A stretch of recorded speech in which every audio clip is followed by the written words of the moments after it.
What's going on, guys? Matt with MotoWorks here.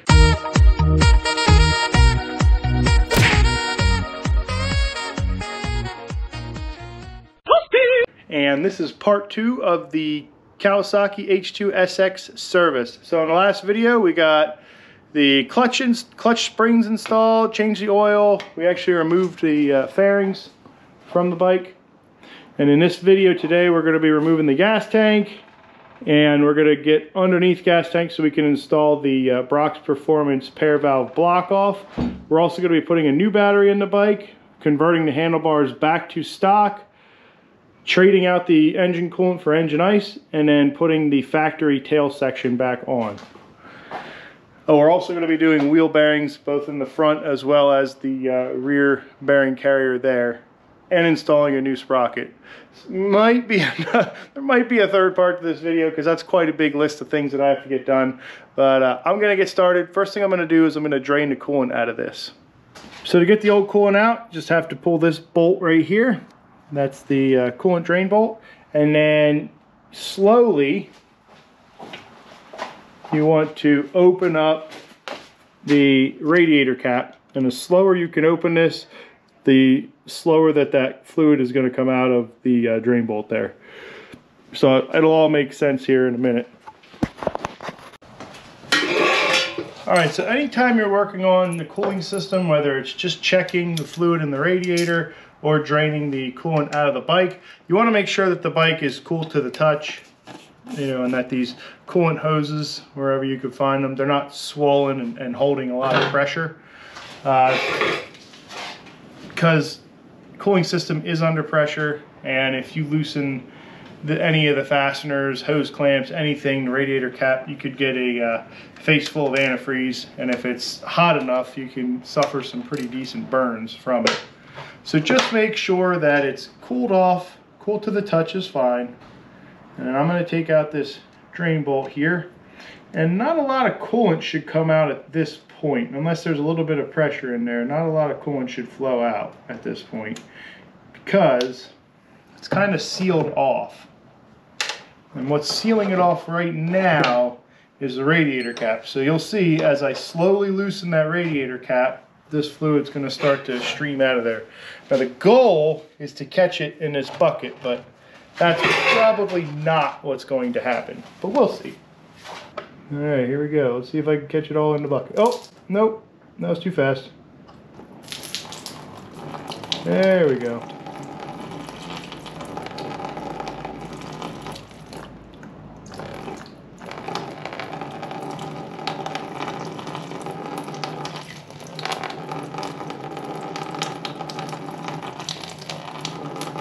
I barely have this open right now, guys. I just barely have this open. Too far and it overshoots the ball.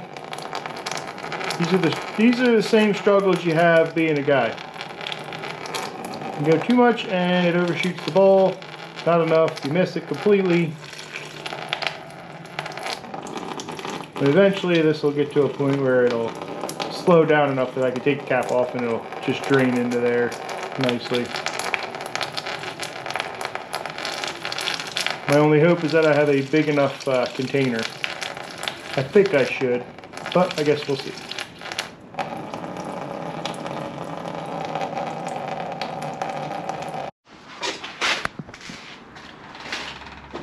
Alrighty, so old antifreeze is out.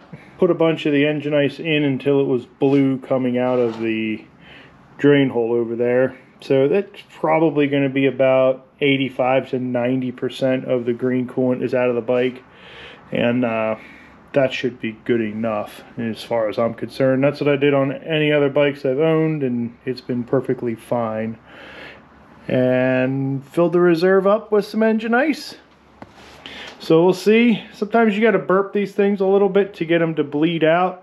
I just have this, I filled it up till it was level with the top of the radiator, but it is on the center stand, so it's possible there might be some air bubbles in there, and hopefully it's nothing that comes back to bite me. But engine ice is now in. Just going to now remove the gas tank so I can get into the pair valve system inside there. That's the next thing we're going to do. And also I have the gas tank off. I'm also going to start removing the handlebars, because that way I eliminate any risk of possibly scratching the gas tank or anything involved with it. So this is kind of the safest way to avoid scratches, is while everything is off, that's when I'll do my handlebars. And it'll also keep, you know, fluid spillage to a minimum as well, because I don't want to get brake fluid on any of the painted parts either. So I'm going to get busy doing that.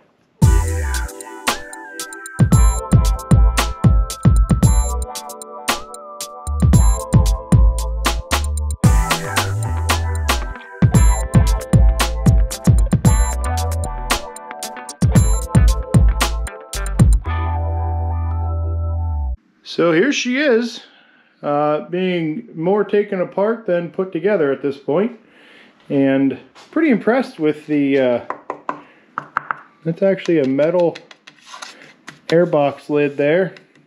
Comes right off the old supercharger, sitting down there.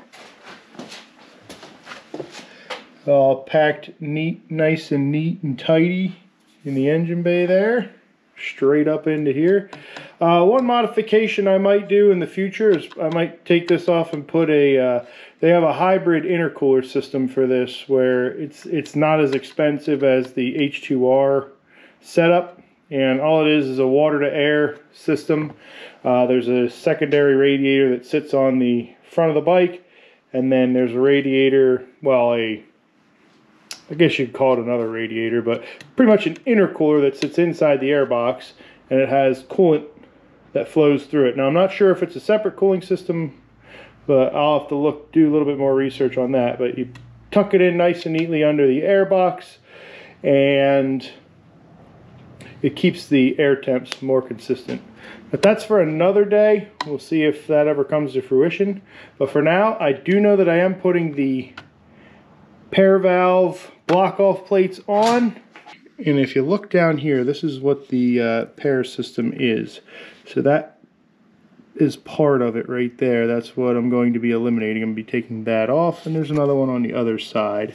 And then I'll show you everything together, or well, I'll show you everything when I get this all apart, as far as what I removed and, you know, what I put in its place.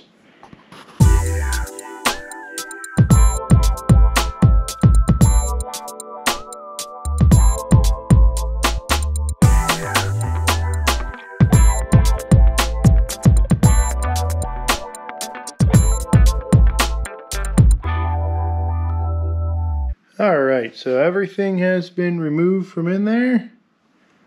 It's a little bit tight down in there removing the stuff, but it's all out. Have it all on the bench laid out here. Now this modification isn't 100% necessary, because with bikes such as, you know, the newer stuff, you can actually go into the ECU, and I think that's what they did on this one. You just turn it off completely, and the bike forgets it ever had this pair valve system. But this here, you get rid of all this junk under here. It's only going to be beneficial for me when I actually go to do a valve adjustment on this bike later on in its life. I don't have to worry about this crap. And again, it's not really that big of a deal. It wasn't that difficult to remove, but you just get all this stuff out of here. You get these nice clean looking plates that go in their place. And the way you install it is pretty simple, straightforward. You remove the old pair valve. You take what are called all these little reeds out of here, because you still need this, which is pretty much, we'll call it the reed casing. This is what those reed valves sat in. And this has a rubber gasket, so it has a rubber seal around here. And it is very important that you put this in with these plates, because if you don't, this bike is going to sound like it is blown up. If I don't tightly seal these or install these correctly, if you look, it's got a bit of a curve on the one side and the other side is more pointed. If I don't install these correctly, same thing. It'll create just a tiny little air leak, and man, does that sound like your engine is just about to disintegrate on you. There's nothing wrong with the engine. It's just, for whatever reason, these things make an awful sound if you don't have these properly sealed. So, and even the stock stuff, same thing. If you don't properly seal that stuff, it sounds horrendous. And so just make sure that you install this stuff fully. I am going to be putting some blue Loctite on the bolts they provide. And I mean, it's just a cleaner looking kit. It's not 100% necessary. Like I said, this stuff can all be turned off in the ECU. And at the basic of this install, all you really have to do is plug up this end here, because this is where the fresh air is drawn into the engine. And they do provide you with just that plug. So if you don't want to go to the lengths that I went to put these plates in, you can just get a generic little plug, something like this, jam it in there, and then this sits on this little bracket here, which I also removed because I don't need that anymore.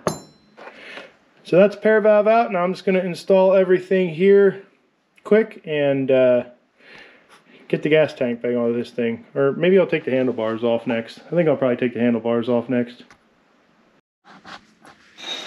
Alright, so the Brock's pair block off plates are installed. This one over here that you can barely see, it's down in there, was kind of a pain in the butt to get on. This one, super easy. Now I'm going to be removing this aftermarket handlebar kit, and I'm going to be installing the stock handlebars.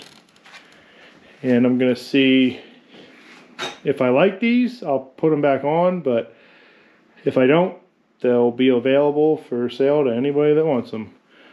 But I rode with them both with the bar riser or bar backs that he had and this way, and it's just not, I just don't like them. It just, for me, I don't like them. But I have never ridden this bike with stock handlebars or stock clip-ons, so I can't say that I hate them. I just, right now, I don't like them.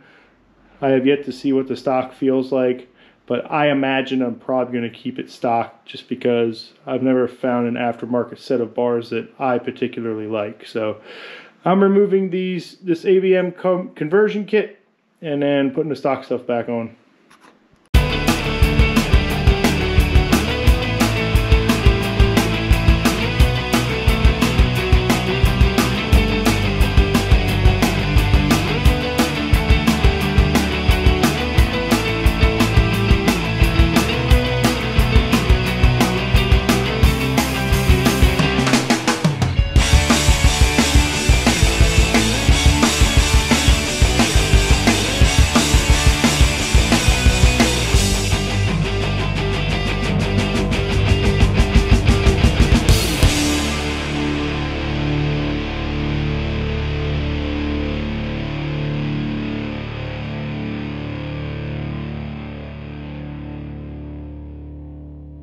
Okay, next modification that I did to this is a little bit of weight savings. So the factory battery that is in this weighs about 7, almost 8 pounds. It's a pretty heavy battery. In its place, I put a lithium battery. This battery weighs 2 pounds, so it's a 5-pound savings, and the factory battery, I believe, puts out 190 cold cranking amps right there.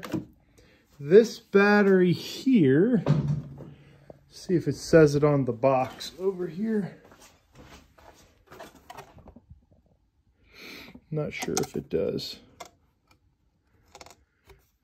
But this battery here produces...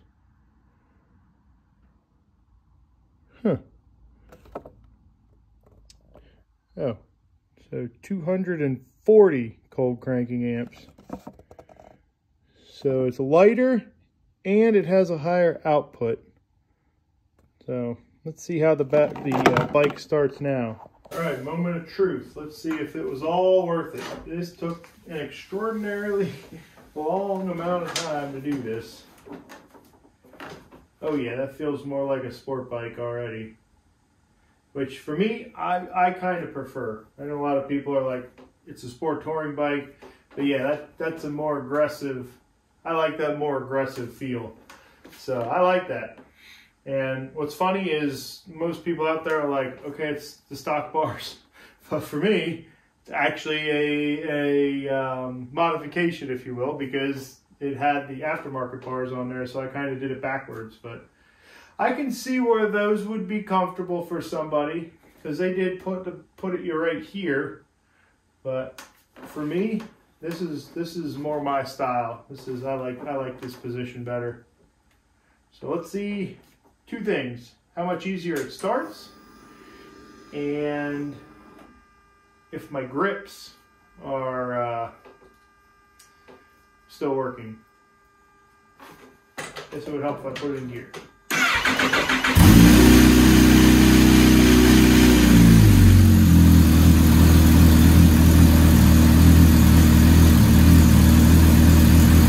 Alright, so the fan cycled on, the grips are working. This one here, it's just all boogered up, but I have a new grip on the way for this. Kind of, when I get rid of those other bars, if somebody buys them or whatever ends up with those bars, they're going to get this grip with it. So I wasn't too concerned if they worked afterwards, but I would have been kind of bummed, because I do plan on riding this thing as soon as the rest of the service work is done. So, I mean, we're just checking off things on the list. Like I said, we did a lot of extra stuff in the video so far. They said converting this back to the stock bars, different battery, pair valve delete. What else did we do? Really, most of the stuff we did in this video didn't really need to be done, but it's stuff that I wanted to do to make it my own bike. I still have yet to put the stock tail section on, so that's what I think I'm going to focus my attention on next.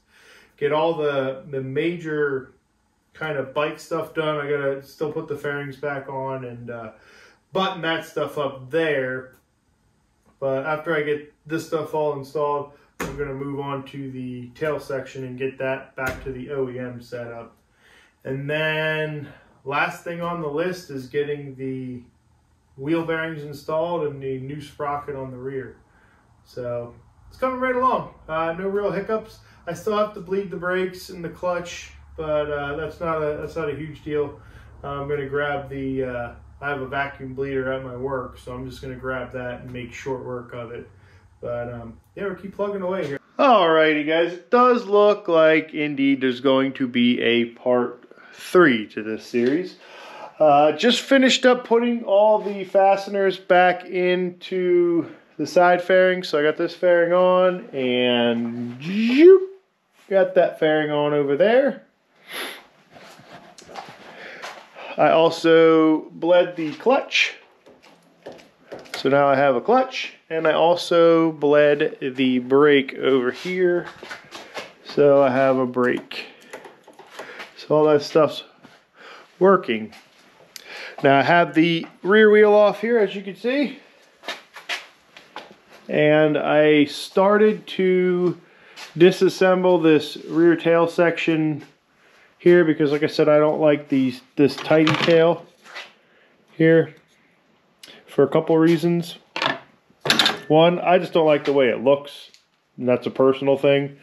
And two, if you look at my back seat here, I think I showed you already, but you got all this spray coming off the back tire here. The back tire just shoots this big stream of water up. If you get caught in a little bit of water, it'll just shoot a big stream of water up, and the factory tail section will prevent a lot of that. I don't know if it'll prevent it all, but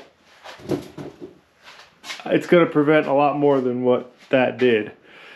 So maybe I'm just getting older, but that's what we're going to be doing in the next video. I'm going to be wiring up the old original stuff. I'm probably going to do that at work, so I probably won't film most of that, but I'm going to wire that up, get that ready to install on there. And then what we will probably be filming is the bearing install back here. Now I did look up the VIN number, and this actually does fall under the rear wheel bearing recall. So it's not going to be something covered under, well, it would be something covered under the recall, but I got a part to fix it because I'm doing the ceramic wheel bearings at this point. So what we're going to attempt to do in the next video is just close this series out with a part 3. What started as a simple service checklist has turned into just a little bit more. But it's all going to be done, and I won't have to do a thing to it except ride it once this is all done. So to me, in my head, it seems like I keep taking it apart more than I'm putting it together. But I know that once it's all done, then I don't have to worry about it. It'll be trouble-free the way I want it and ready to ride. So in the next video, I'm going to be installing the bearings back here as well as the front wheel bearings up there. And then we are still going to modify the exhaust system so that we can fit the saddlebags on the bike. So yeah, we'll see you in the next upload, guys. Thanks for checking this one out. Thank you so much for subscribing to the channel, dropping those likes, and any comments that you see fit. But until the next video, guys, I'm Matt. This is Motorworks.